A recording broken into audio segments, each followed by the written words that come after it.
I'm going to show you how you can put netting on a pontoon boat.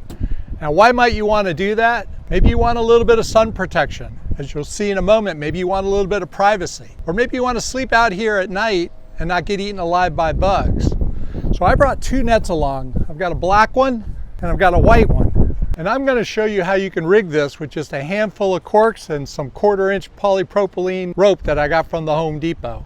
So I'm going to start with the white net because I just like the way it looks.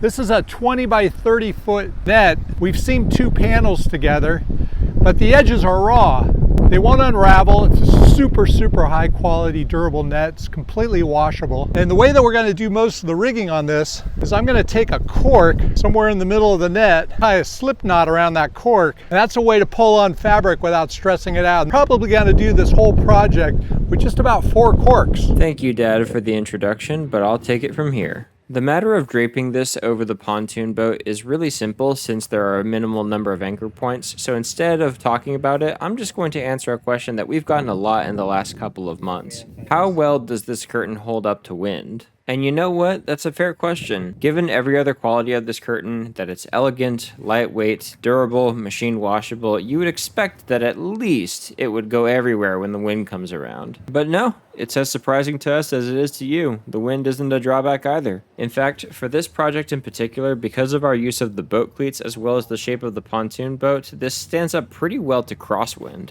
And because of the minimal anchor points, it becomes really easy to just tuck this away when you're done. If you're going at high speeds on the water, you may want to put it completely away, but at Mosquito Curtains, we like to put our money where our mouth is. And that means showing the curtain under crazy conditions like this. And even though it's billowing like crazy, it ain't going overboard anytime soon. So head on over to mosquitocurtains.com and see what our products can do for you when you're out on the water.